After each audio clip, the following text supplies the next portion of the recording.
Friends, स्वागत है channel पर। चलिए हम लोग बिहार पुलिस पॉलिटी का तीसरा क्लास देखते हैं। देखिए, तीसरा क्लास में बहुत सारे इंपॉर्टेंट भी प्रश्न लेकर आए हैं प्रीवियस ईयर का। देखिए, अनुच्छेद कितने के तहत राज्यपाल शपथ लेते हैं? तो अनुच्छेद 159 के तहत राज्यपाल शपथ लेते हैं, ये आपको याद रखना है। और अनुच्छेद 155 के तहत राज्यपाल को भारत के राष्ट्रपति नियुक्त करते हैं, मनोनीत करते हैं, ये आपको ये भी याद रखना है। चलिए, अब राज्यपाल से बनने वाले महत्वपूर्ण पॉइंट्स हम लोग देखते हैं। इन पॉइंट्स का आप लोग स्क्रीनशॉट ले लीजिएगा, क्योंकि इन पॉइंट्स से प्रश्न बनते रहते हैं, बिहार पुलिस का एग्जाम हो या कोई भी एग्जाम हो। ठीक है, तो देखिए, राज्यपाल का वर्णन संविधान के भाग 6 में किया गया है। अनुच्छेद 153 से 167 के बीच में किया गया है, आपको याद रखना है। चलिए, इनसे संबंधित कुछ इंपॉर्टेंट अनुच्छेद आप लोग देख लीजिए एक एक करके। तो देखिए, अनुच्छेद 153 के तहत कहा गया है कि हर एक राज्य में एक राज्यपाल होंगे। अनुच्छेद 155 के तहत राज्यपाल की नियुक्ति भारत के राष्ट्रपति द्वारा किया जाता है। अनुच्छेद 156 के तहत राज्यपाल का कार्यकाल का वर्णन है 156 में, और जिसमें बताया गया है कि राज्यपाल का कार्यकाल 5 वर्षों का होता है। उसके बाद अनुच्छेद 159 के तहत राज्यपाल द्वारा शपथ के बारे में चर्चा की गई है।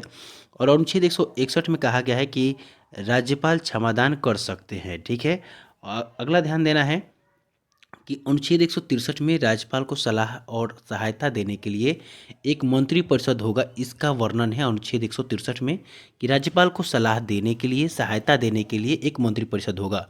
अनुच्छेद 174 में याद रखना है कि राज्यपाल राज्य विधानमंडल के सत्र को आहूत कर सकता है और सत्रावसान भी कर सकता है। तो अनुच्छेद 174 के तहत ये आपको याद रखना है।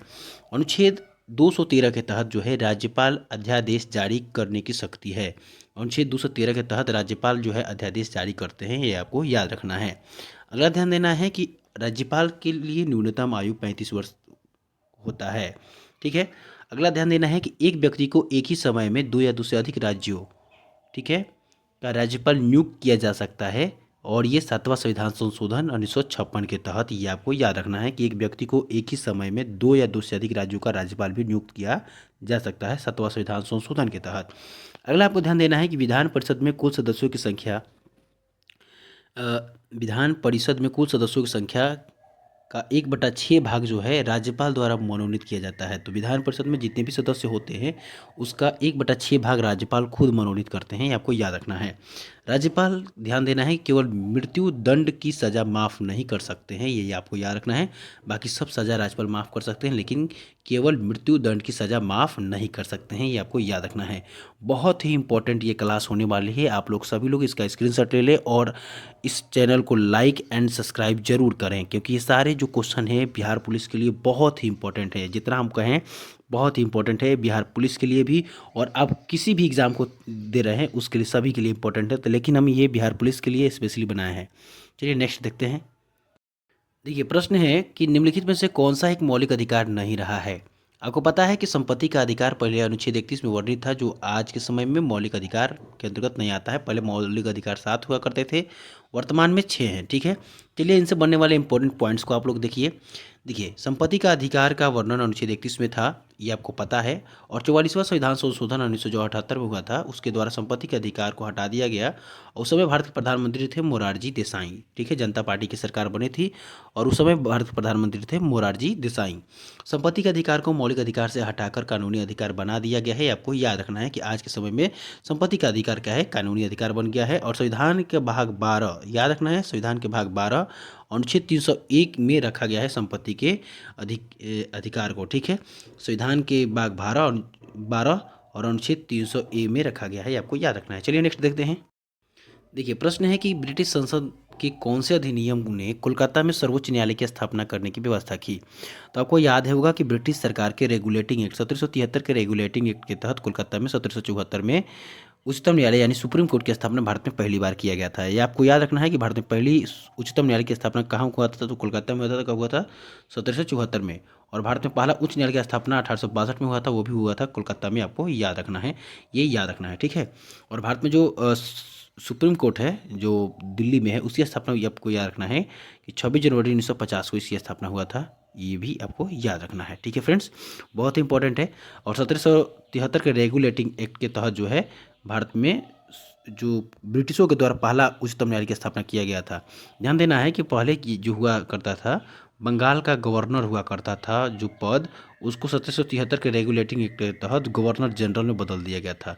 गवर्नर जनरल में बदल दिया गया था 1773 के रेगुलेटिंग एक्ट के तहत। चलिए एक एक करके हम आपको समझा देते हैं। देखिए, महत्वपूर्ण बिंदु में आपको बहुत सारा पॉइंट्स यहाँ ध्यान देना है। स्क्रीनशॉट आप लेते चलिएगा, बहुत ही इंपॉर्टेंट है। देखिए, 1773 के रेगुलेटिंग एक्ट के तहत ही बंगाल के गवर्नर को गवर्नर जनरल के पद में परिवर्तित कर दिया गया। आपको याद रखना है कि 1773 के रेगुलेटिंग एक्ट के तहत बंगाल के जो गवर्नर होते थे उसको गवर्नर जनरल के पद में परिवर्तित कर दिया गया। और 1773 के रेगुलेटिंग एक्ट के ही तहत ही 1774 ईस्वी में कलकत्ता में सर्वोच्च न्यायालय की स्थापना की गई थी, जो कि भारत की पहला सर्वोच्च न्यायालय थी।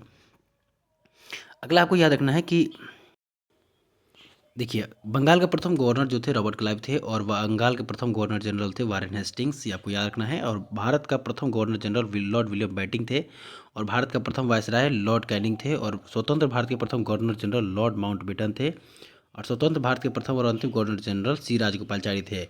आप लोग इसको अच्छे से याद कर लें, क्योंकि यहाँ से प्रश्न एग्जाम में रहता है।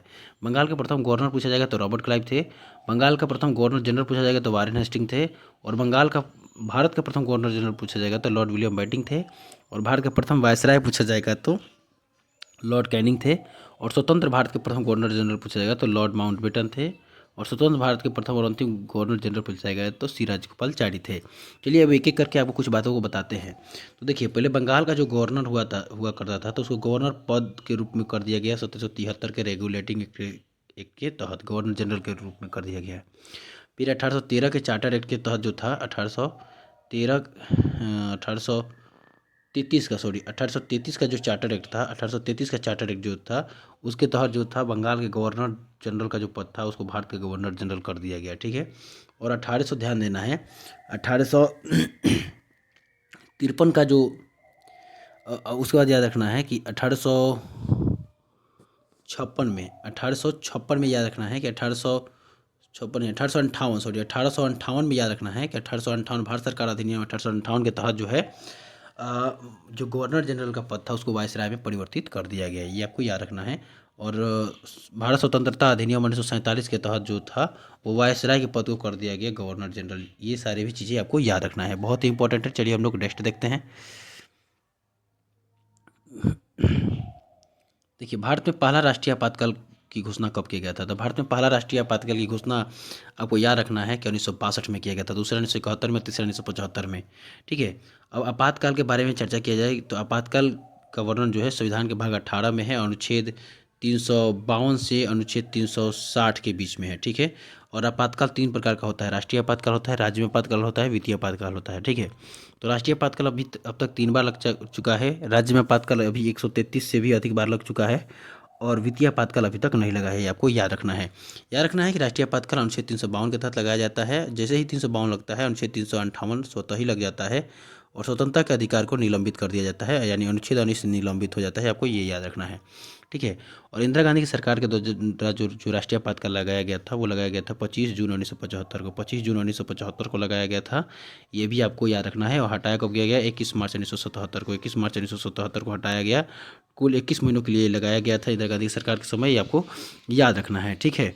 और याद रखना है कि अनुच्छेद 356 के तहत राज्यों में आपातकाल लगता है। ठीक है। और अनुच्छेद 360 के तहत वित्तीय आपातकाल लगता है। बिहार में अब तक 8 राज्य में आपातकाल लग चुका है।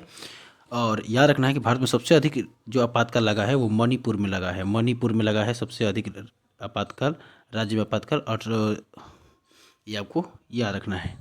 चलिए फ्रेंड्स, हम लोग नेक्स्ट प्रश्नों को देखते हैं। देखिए, पंचायती राज की सूची, जो पंचायत राज जो है वो किस सूची का विषय है?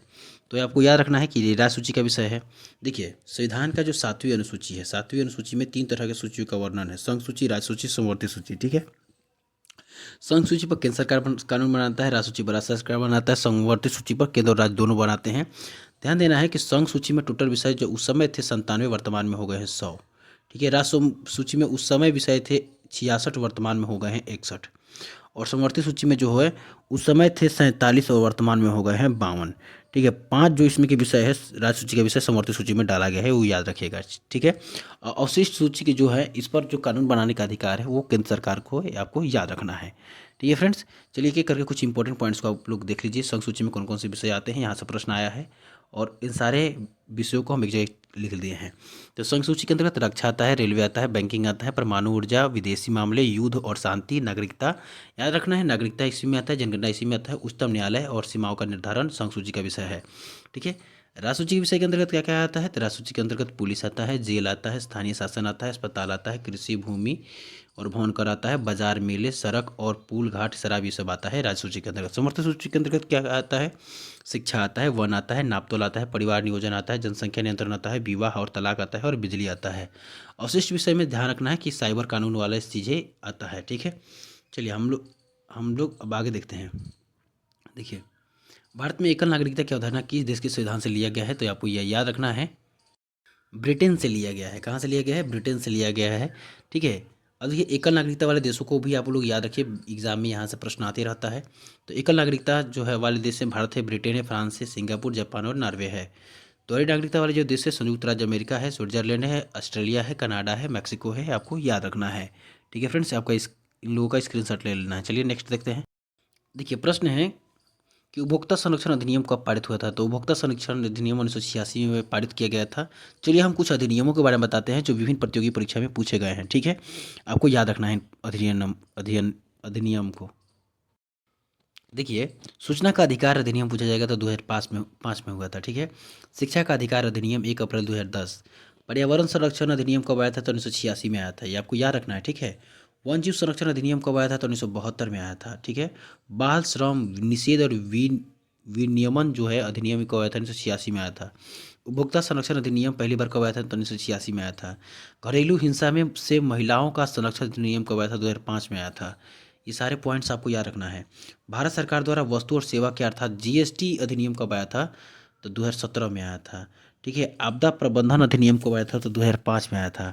और आधिकारिक गोपनीयता अधिनियम कब आया था? तो 1923 में आया था। ये सारे इंपॉर्टेंट पॉइंट्स से आपको याद कर लेना है। चलिए स्क्रीनशॉट इसका ले लीजिए। ठीक है। इसका स्क्रीनशॉट आप लोग ले लें, ठीक रहेगा।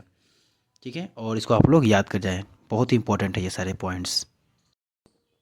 देखिए, प्रश्न है कि भारत के कितने राज्यों में विधान परिषद की व्यवस्था की गई है? आपको पता होगा कि भारत के 6 राज्यों में विधान परिषद की व्यवस्था की गई है।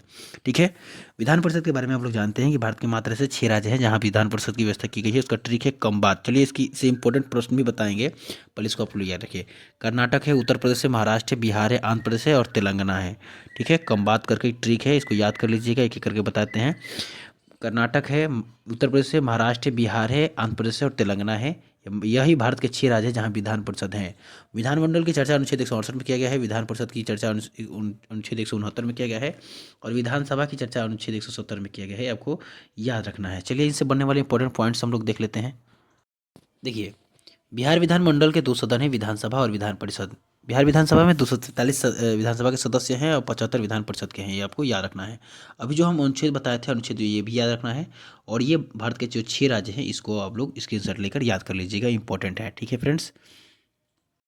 देखिए, बिहार विधानसभा में अनुसूचित जाति के लिए कुल कितनी सीटें आरक्षित है? तो बिहार विधानसभा में अनुसूचित जाति के लिए टोटल 38 सीटें आरक्षित है। आपको याद रखना है। ठीक है। चलिए इनसे बनने वाले इंपॉर्टेंट पॉइंट्स भी आप लोग देख लीजिए। देखिए, बिहार विधानसभा में 38 सीटें जो है अनुसूचित जाति के लिए आरक्षित है और यह आरक्षण अनुच्छेद 332 के तहत है। ठीक है। ये भी अनुच्छेद याद रखना है। ठीक है। और विधानसभा के अधिकतम सदस्यों की संख्या कितना हो सकता है? 500 हो सकता है और न्यूनतम हो सकता है 60। और भारत के ऐसे राज्य जहाँ पे विधानसभा की जो सदस्यों की संख्या है 60 से कम है, वो अपवाद में आपको याद रखना है कौन कौन से राज्य हैं। जैसे गोवा है, सिक्किम है, मिजोरम है, पुडुचेरी है। यहाँ 60 से कम जो है विधानसभा की सीटें हैं। अगला है सबसे अधिक विधानसभा की सीटें किस राज्य में है? तो सबसे अधिक विधानसभा की जो सीटें हैं वो उत्तर प्रदेश में है, 403 विधानसभा की सीटें हैं। लोकसभा की सबसे अधिक सीटें कहाँ हैं? उत्तर प्रदेश में कितना है? 80 है लोकसभा की सीटें। ये सारे इंपॉर्टेंट प्रश्न यहाँ से बनते हैं, इनको आप लोग स्क्रीनशॉट लेकर याद कर जाइए। देखिए, प्रश्न है कि किस संविधान संशोधन के द्वारा संविधान में सिंधी भाषा को जोड़ा गया? आपको पता होगा कि 21वां संविधान संशोधन जो हुआ था 1967 में, इसके तहत सिंधी भाषा को संविधान में जोड़ा गया था।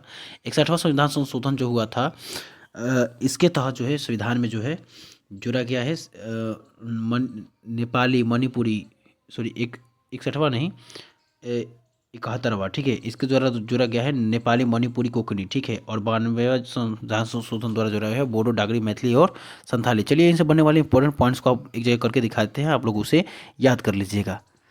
देखिए, संविधान का जो 8वीं अनुसूची है उसमें 22 भाषाओं का वर्णन है। मूल संविधान में 14 भाषाओं का वर्णन था और संशोधन के द्वारा 8 भाषाओं को जोड़ा गया है। ठीक है, भाषाओं का वर्णन संविधान के भाग 17 में है, अनुच्छेद 343 से 351 के बीच में। ये भी आपको याद रखना है कि भाषाओं का वर्णन संविधान के भाग कितना में है, 17 में है, अनुच्छेद 343 से 351 के बीच में। ये आपको ये भी याद रखना है। ठीक है, चलिए अगला समझिए। अगला है अनुच्छेद 343 के तहत भारत की राजभाषा क्या है, हिंदी है तथा उसकी लिपि क्या है, देवनागरी है। आपको ये भी याद रखना है। मूल संविधान में 14 भाषाएं थे। 21वां संविधान संशोधन 1967 में जो था उसके द्वारा सिंधी जोड़ा गया। 71वां संविधान संशोधन 1992 में हुआ, इसके तहत मणिपुरी नेपाली और कोंकणी भाषा को जोड़ा गया। और 92वें संविधान संशोधन के द्वारा बोडो, डागरी, मैथिली और संथाली 2003 में हुआ था और ये जोड़ा गया। ठीक है, ये सारे प्रश्न आपको याद कर लेना है, इंपॉर्टेंट पॉइंट्स हैं। ठीक है फ्रेंड्स, चलिए हम लोग अब नेक्स्ट प्रश्न को देखते हैं। ठीक है फ्रेंड्स, आज के लिए इतना ही, फिर बनाएंगे अगला वीडियो, उसको आप लोग देखिएगा।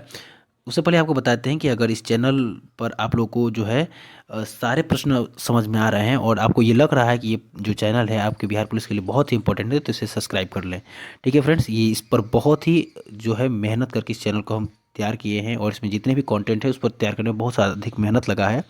और ये सारे जो क्वेश्चन इसमें पॉइंट डाले हैं ये सारे बिहार पुलिस में पूछे गए प्रश्न हैं।